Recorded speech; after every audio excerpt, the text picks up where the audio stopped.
नमस्कार दोस्तों, अटल अनुसंधान अकादमी से मैं अवनीश शुक्ला भूगोल विषय के साथ आप सभी का स्वागत करता हूं।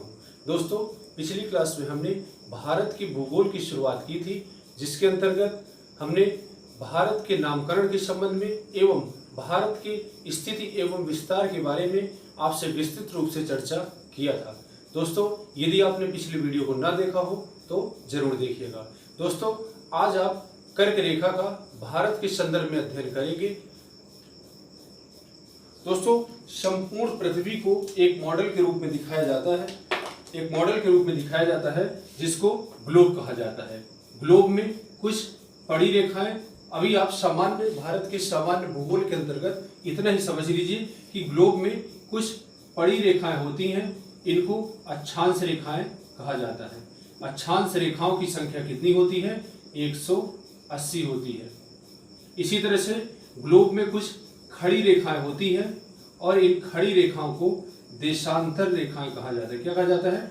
देशांतर रेखाएं, और इनकी संख्या होती है 360। ये कैसे? ग्लोब में 0 डिग्री की जो अक्षांश रेखा है, ग्लोब को 2 बराबर भागों में बांटती है। ऊपरी भाग को उत्तरी गोलार्ध तथा दक्षिणी भाग को दक्षिणी गोलार्ध कहा जाता है। उत्तरी गोलार्ध में अक्षांश रेखाओं की संख्या 90 होती है एवं दक्षिणी गोलार्ध में अक्षांश रेखाओं की संख्या 90 होती है। इस प्रकार से अक्षांश रेखाओं की कुल संख्या हो गई 180। इसी तरह से दोस्तों, 0 डिग्री की जो देशांतर रेखा है, इसको ग्रीनविच रेखा कहा जाता है। ग्रीनविच रेखा ये ग्लोब को 2 बराबर भागों में बांटती है, पूर्वी गोलार्ध एवं पश्चिमी गोलार्ध। तो पूर्वी गोलार्ध में अक्षांश रेखाओं की संख्या होती है 180 एवं पश्चिमी गोलार्ध में अक्षांश रेखाओं की संख्या होती है 180। इस प्रकार से दोस्तों, यहां पर आप ग्लोब में देख रहे हैं मुख्य रूप से 3 अक्षांश रेखाओं को। जो 0 डिग्री की अक्षांश रेखा है, जो संपूर्ण पृथ्वी को 2 बराबर भागों में बांटती है, उत्तरी गोलार्ध एवं दक्षिणी गोलार्ध। यहाँ पर जो आप 0 डिग्री की अक्षांश रेखा देख रहे हैं, इसको विषुवत रेखा, साथ ही साथ इसको भूमध्य रेखा के नाम से भी जाना जाता है। और 13.5 डिग्री उत्तरी अक्षांश की जो रेखा है, इसको कर्क रेखा कहते हैं, और 13.5 डिग्री की दक्षिणी अक्षांश रेखा को मकर रेखा कहा जाता है। दोस्तों, कल आपने जब भारत की स्थिति एवं विस्तार के बारे में पढ़ा था, तो मैंने आपसे 2 प्रकार की स्थितियों के बारे में चर्चा किया था। एक जो है अक्षांशी स्थिति 2 प्रकार की बताई थी, एक मुख्य भूमि की अक्षांशी विस्तार और एक है संपूर्ण भूमि का अक्षांशी विस्तार। मुख्य भूमि की अक्षांशी विस्तार की बात करें तो ये 8 डिग्री 4 मिनट उत्तरी अक्षांश से 37 डिग्री 6 मिनट उत्तरी अक्षांश के बीच था।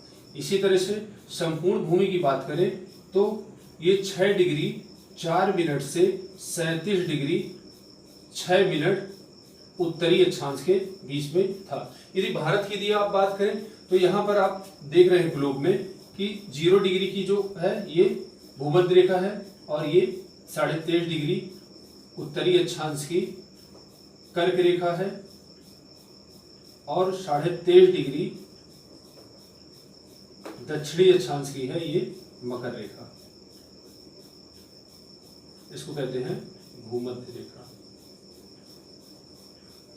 तो जब आप भारत के विस्तार की बात करते हैं तो मुख्य भूमि का अक्षांशी विस्तार यहां से कन्याकुमारी से स्टार्ट होता है 8 डिग्री 4 मिनट से, और द्वीपीय स्थिति को देखें तो अंडमान निकोबार द्वीप समूह भारत का केंद्र शासित प्रदेश है, और इसका जो दक्षिणतम पॉइंट है इसको कहते हैं इंदिरा पॉइंट, इसी को कहते हैं पार्सन पॉइंट, इसी को कहते हैं पिग्मेलियन पॉइंट, और इसी का एक और नाम है जिसे कहते हैं लाहीचिंग।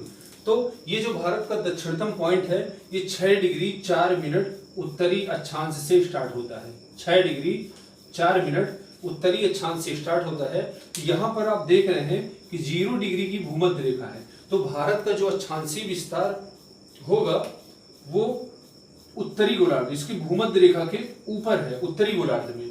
ठीक है, तो यहाँ देख रहे हैं 6 डिग्री 4 मिनट, यहाँ 0 है, 1 2 3 4 5 6 डिग्री 4 मिनट यहाँ उत्तर में आएगा, है ना, भूमध्य रेखा के उत्तर में। तो पहले से आप ये अच्छे से क्लियर कर लीजिए कि भारत भूमध्य रेखा के उत्तरी भाग में स्थित है। इस तरह का एक प्रश्न उत्तर प्रदेश का जो सुपर टेट का एग्जाम हुआ था, इसमें एक प्रश्न पूछा गया था कि भारत भूमध्य रेखा के उत्तर में है या फिर दक्षिण में, ऐसे करके एक प्रश्न बना था। तो भारत भूमध्य रेखा के उत्तर में है और इस प्रकार से हम कहते हैं कि जो मकर रेखा है वो भारत को नहीं काटती है। इसी तरह से भूमध्य रेखा को भी जो है भारत से होकर के नहीं गुजरती। हाँ, कर्क रेखा है जो भारत से होकर के गुजरती है, भारत को 2 बराबर भागों में बांटती है। तो दोस्तों आज आपको कर्क रेखा को पढ़ना है और कर्क रेखा से संबंधित जो महत्वपूर्ण पॉइंट्स है ये आप देखिए। पहली बात है, कर्क रेखा 23.5 डिग्री की जो उत्तरी अक्षांश रेखा है इसको कर्क रेखा कहा जाता है। कर्क रेखा भारत के 8 राज्यों से होकर के गुजरती है। कितने राज्यों से? 8 राज्यों से होकर के गुजरती है।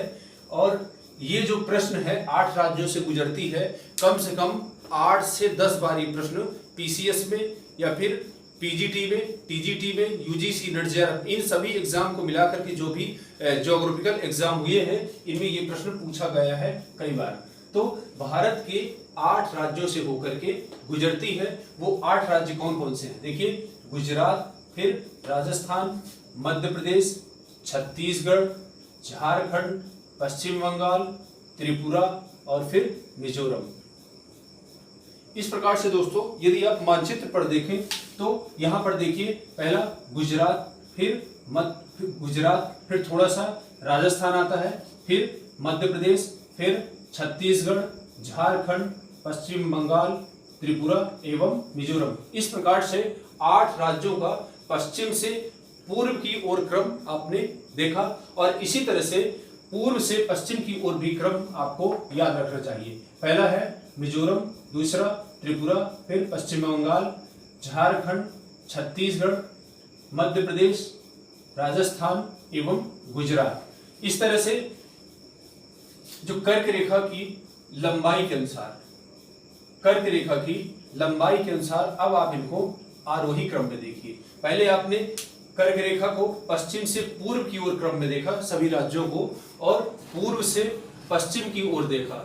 इन सभी राज्यों को याद करने का एक आसान सा ट्रिक है कि सभी राज्यों के आप पहले अक्षर को, सभी राज्यों के नाम के जो पहला अक्षर है उसको आप लीजिए, ठीक है। और इससे आपको एक ट्रिक बनेगी, इसको क्या कहते हैं? गुराम छझा त्रिनी। हाँ, इस ट्रिक को देख करके आप हंसी मजाक भी कर रहे हैं कि सर ने क्या लिख दिया है पता नहीं, तो इसको आप हंसी मजाक में भी ले सकते हैं और साथ ही हंसते हंसते और मजाक करते करते आप अपने प्रश्न को भी सॉल्व कर सकते हैं।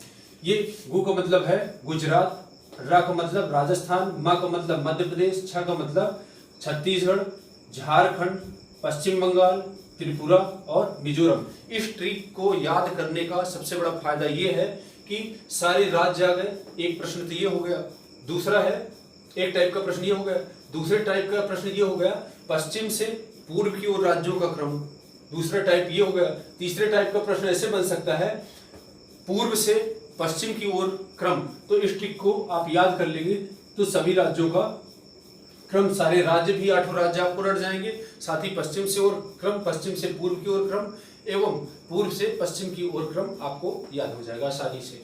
इसी तरह से दोस्तों कर्क रेखा की लंबाई के अनुसार अवरोही क्रम में, ठीक है। आप यहाँ पर देख रहे हैं कर्क रेखा की सर्वाधिक लंबाई मध्य प्रदेश में, देखिए मध्य प्रदेश में है, यहाँ से लेकर के यहाँ तक कर्क रेखा की सर्वाधिक लंबाई मध्य प्रदेश में है, इसके बाद गुजरात में है, इसके बाद पश्चिम बंगाल में है, फिर झारखंड में है, फिर छत्तीसगढ़ में है, फिर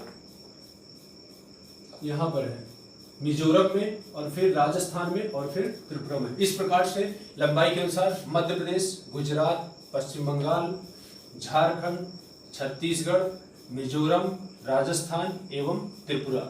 इस प्रकार से दोस्तों लंबाई के अनुसार भी आपको राज्यों का क्रम याद रखना है कि सबसे कर्क रेखा की सर्वाधिक लंबाई कहाँ है? मध्य प्रदेश में, एवं सबसे कम लंबाई त्रिपुरा में है। ये तो 2 आपको याद ही रखना है फैक्ट, और सारे राज्यों को सीरियल से भी याद रखना है लंबाई से, क्योंकि ये प्रश्न आरोही क्रम में या फिर अवरोही क्रम में आपसे पूछा जा सकता है। इसके बाद दोस्तों कर्क रेखा भारत को लगभग 2 बराबर भागों में बांटती है। यहाँ पर आप देख रहे हैं कर्क रेखा 2 बराबर भागों में बांटती है, लगभग एग्जैक्ट नहीं बात कर रहा, 2 बराबर भागों में बांटती है। उत्तरी भारत एवं दक्षिणी भारत। तो जो ये उत्तरी भाग है ये शीतोष्ण कटिबंध में आता है एवं दक्षिणी भारत उष्ण कटिबंध में आता है। दोस्तों पिछली क्लास में हमने आपको बताया था कि यूनानी विद्वानों ने तापमान के आधार पर संपूर्ण ग्लोब को 3 भागों में बांटा है। 0 डिग्री की अक्षांश रेखा है और इधर 23.5 डिग्री की नॉर्थ उत्तरी अक्षांश और 23.5 डिग्री की दक्षिणी अक्षांश। इसके बीच में जो क्षेत्र पड़ता है इसको उष्ण कटिबंध कहा जाता है। क्या कहते हैं? उष्ण कटिबंध। इसके बाद जो 23.5 डिग्री उत्तरी अक्षांश से लेकर के 66.5 डिग्री उत्तरी अक्षांश के बीच में जो क्षेत्र पाया जाता है इसको शीतोष्ण कटिबंध कहते हैं। इसी तरह से 23.5 डिग्री दक्षिणी अक्षांश से लेकर के 66.5 डिग्री दक्षिणी अक्षांश के बीच में जो क्षेत्र पाया जाता है इसको कहा जाता है शीतोष्ण कटिबंध। ये उत्तरी शीतोष्ण कटिबंध हो गया और ये दक्षिणी शीतोष्ण कटिबंध हो गया। इसी तरह से ये उत्तरी उष्ण कटिबंध हो गया और ये दक्षिणी उष्ण कटिबंध हो गया। इसी तरह से 66.5 डिग्री से 90 डिग्री उत्तरी अक्षांश के बीच में जो क्षेत्र आता है इसको कहा जाता है शीत कटिबंध। क्या कहते हैं? शीत कटिबंध। और इसी तरह से दक्षिण में 66.5 डिग्री दक्षिण अक्षांश से लेकर के 90 डिग्री दक्षिणी अक्षांश के बीच में जो क्षेत्र आता है इसको जो है शीत कटिबंध कहा जाता है। तो दोस्तों यहाँ पर आप देख रहे हैं जो भारत की अक्षांशीय स्थिति है 6 डिग्री 4 मिनट से 37 डिग्री 6 मिनट तक है। तो यहाँ पर जो 0 डिग्री के ऊपर उत्तरी भाग में देखें तो यहाँ पर 6 डिग्री से लेकर के 23 सही 1/2 डिग्री के बीच में जो क्षेत्र आता है, जैसे यहाँ से अंडमान निकोबार द्वीप समूह से लेकर के कर्क रेखा तक, यहाँ तक जो क्षेत्र आता है ये पूरा इलाका इसको जो है उष्ण कटिबंध में कहेंगे, क्योंकि ये उष्ण कटिबंधी वाला इलाका है। और इसके बाद जो है ये जो कर्क रेखा के उत्तरी भाग में जो क्षेत्र पड़ता है, यहाँ पर आप देख रहे हैं कर्क रेखा के उत्तरी भाग जो 23.5 डिग्री उत्तरी अक्षांश से लेकर के 66.5 डिग्री उत्तरी अक्षांश के बीच में है, इसको शीतोष्ण कटिबंध कहा जाता है। तो 23.5 डिग्री से लेकर के और संपूर्ण उत्तरी भारत जो शीतोष्ण कटिबंध में आता है, ये पूरा एरिया शीतोष्ण कटिबंध में ही आता है। इस प्रकार से यहाँ पर उत्तरी भारत शीतोष्ण कटिबंध में आता है, किंतु हिमालय की स्थिति के कारण यहाँ पर शीतोष्ण कटिबंधी जलवायु न पाई जा करके यहाँ पर उष्ण कटिबंधी मानसूनी जलवायु भी पाई जाती है। इसके बाद दोस्तों अगला है झारखंड की राजधानी रांची कर्क रेखा पर स्थित शहर है। ये प्रश्न जो है कई बार प्रश्न पूछा गया है, आप देख लीजिएगा PCSIS के प्रश्न उठा करके साल पेपर, तो ये प्रश्न आपको बार बार मिलेगा। ठीक है। इसी तरह से अगला जो प्रश्न पूछा जाता है महत्वपूर्ण, एक तरफ प्रमुख शहर दे देता है और उनकी अक्षांशीय स्थिति ज्ञात करना होता है। प्रमुख शहर और अक्षांशीय स्थिति ज्ञात करना होता है। दोस्तों यदि इसमें आप देखें तो 8 राज्यों की राजधानियां कर्क रेखा के आसपास ही स्थित है। जैसे त्रिपुरा की राजधानी अगरतला 23 डिग्री 50 मिनट पर स्थित है। इसी तरह से मिजोरम की राजधानी आइजोल 23 डिग्री 43 मिनट उत्तरी अक्षांश पर स्थित है। इसी तरह से झारखंड की राजधानी रांची 23 डिग्री 30 मिनट उत्तरी अक्षांश पर स्थित है। इसी तरह से मध्य प्रदेश की राजधानी भोपाल 23 डिग्री 25 मिनट उत्तरी अक्षांश पर स्थित है। इसी तरह से गुजरात की राजधानी गांधीनगर 23 डिग्री 13 मिनट उत्तरी अक्षांश के बीच में स्थित है। इसी तरह से राजस्थान की राजधानी जयपुर 26 डिग्री 55 मिनट उत्तरी अक्षांश के बीच में स्थित है। इसी तरह से पश्चिम बंगाल की राजधानी कोलकाता 22 डिग्री 33 मिनट उत्तरी अक्षांश के बीच में स्थित है। इसी के बाद छत्तीसगढ़ की राजधानी रायपुर 21 डिग्री 16 मिनट उत्तरी अक्षांश के बीच में स्थित है। इस प्रकार से दोस्तों जो 8 राज्यों की राजधानियां हैं ये कहीं न कहीं से कर्क रेखा के आसपास ही स्थित हैं। इससे संबंधित प्रश्न कई बार ईसीएस, आईएएस या फिर यूजीसी नेट जेआरएफ में पूछे जा चुके हैं। तो और जो राज्य पूछे, जो शहर पूछे गए हैं उन शहरों को मैंने यहाँ पर उल्लेख करने का प्रयास किया है। इसके बाद दोस्तों कई और अन्य शहर भी हैं जिनको पूछा जाता है, जैसे जबलपुर 23 डिग्री 13 मिनट पर स्थित है, उज्जैन 23 डिग्री 9 मिनट पर स्थित है, अहमदाबाद 23 डिग्री 2 मिनट उत्तरी अक्षांश, ये सब उत्तरी अक्षांश पर है, उत्तरी अक्षांश पर स्थित है। इसी तरह से जोधपुर 26 डिग्री 29 मिनट उत्तरी अक्षांश पर स्थित है, वाराणसी 25 डिग्री 18 मिनट उत्तरी अक्षांश पर स्थित है। इसी तरह से नागपुर, महाराष्ट्र का शहर नागपुर 21 डिग्री 6 मिनट उत्तरी अक्षांशों के बीच में स्थित है। इसके बाद दोस्तों देख लीजिए इसमें कैसे कैसे प्रश्न बनते हैं।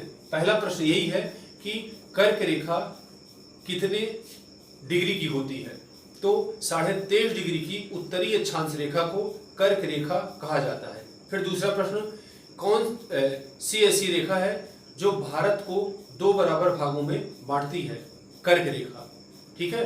फिर इसके बाद कर्क रेखा भारत के कितने शहरों, कर्क रेखा भारत के कितने राज्यों से होकर के गुजरती है, तो कर्क रेखा भारत के 8 राज्यों से होकर के गुजरती है। फिर 8 राज्यों का क्रम आपने याद, पहले 8 राज्य पूरे याद कर लिए। फिर ऐसे प्रश्न पूछा जाता है निम्नलिखित में से, जैसे दे दिया गुजरात, राजस्थान, मध्य प्रदेश एवं बिहार, निम्नलिखित में से किससे होकर के कर्क रेखा नहीं गुजरती, तो बिहार से होकर के नहीं गुजरती। इसी तरह से दे दिया राजस्थान, मध्य प्रदेश, छत्तीसगढ़, उड़ीसा, निम्नलिखित में से किससे होकर के कर्क रेखा नहीं गुजरती, तो उड़ीसा से होकर के नहीं गुजरती। इसी तरह से झारखंड, पश्चिम बंगाल, त्रिपुरा एवं सिक्किम, निम्नलिखित में से किससे होकर के कर्क रेखा नहीं गुजरती। इसी तरह से पश्चिम बंगाल, त्रिपुरा, मिजोरम, तमिलनाडु, निम्नलिखित में से किससे होकर के कर्क रेखा नहीं गुजरती है। इस प्रकार से इस टाइप के प्रश्न पूछे जाते हैं। पहला टाइप तो ये था, और दूसरे टाइप में कर्क रेखा ऐसे राज्य जिनसे होकर के कर्क रेखा गुजरती है उनका पश्चिम से पूर्व की ओर क्रम बताइए, या फिर पूर्व से पश्चिम की ओर क्रम बताइए, ठीक है। तो ये भी पूछा जा सकता है कि कर्क रेखा से गुजरने वाला सबसे पश्चिमी राज्य कौन सा है, तो गुजरात। और सबसे पूर्वी राज्य कौन सा है, तो सबसे पूर्वी राज्य मिजोरम है। यहाँ पर आप देख रहे हैं सबसे पश्चिमी राज्य गुजरात एवं सबसे पूर्वी राज्य मिजोरम है। इसी तरह से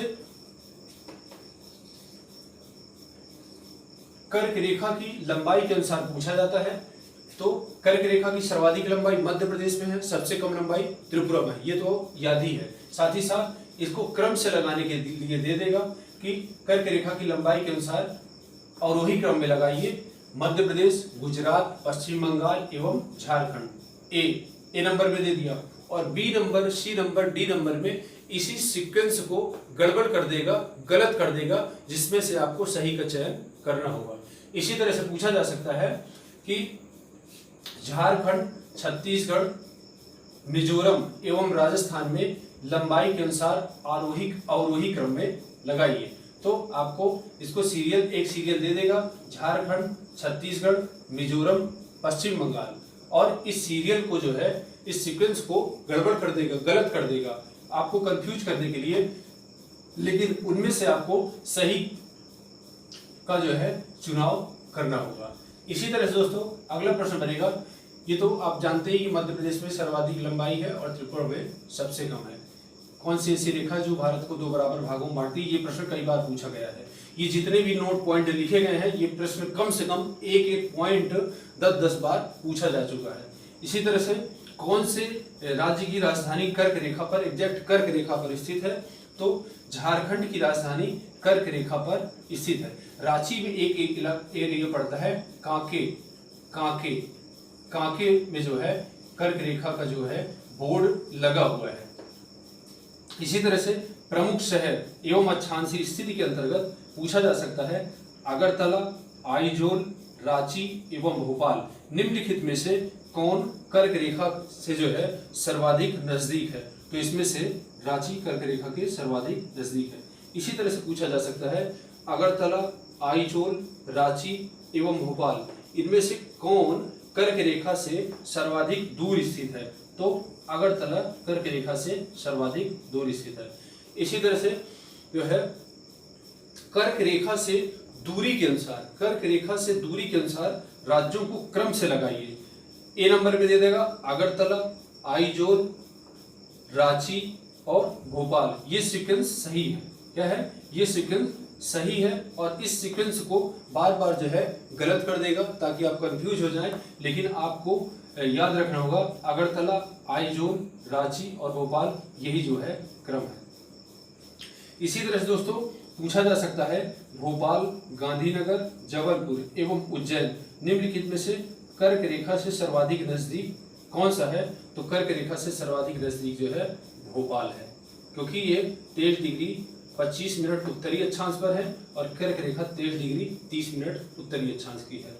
इसी तरह से पूछा जा सकता है भोपाल, गांधीनगर, जबलपुर, उज्जैन इनमें से कौन सा कर्क रेखा से सर्वाधिक दूर स्थित है। तो यहाँ पर आप देख रहे हैं ये 23 डिग्री 25 मिनट है, नजदीक है, 13 है और ये भी 23 डिग्री 13 मिनट है और 23 डिग्री 9 मिनट है। ये जो है सबसे दूर स्थित है। इसी तरह से दोस्तों पूछा जा सकता है जयपुर, जोधपुर, वाराणसी एवं कोलकाता निम्नलिखित में से कौन कर्क रेखा से सर्वाधिक दूर स्थित है। तो कर्क रेखा से सर्वाधिक दूर स्थित है जयपुर, राजस्थान की राजधानी जयपुर। इसी तरह से जयपुर, जोधपुर, वाराणसी एवं कोलकाता निम्नलिखित में से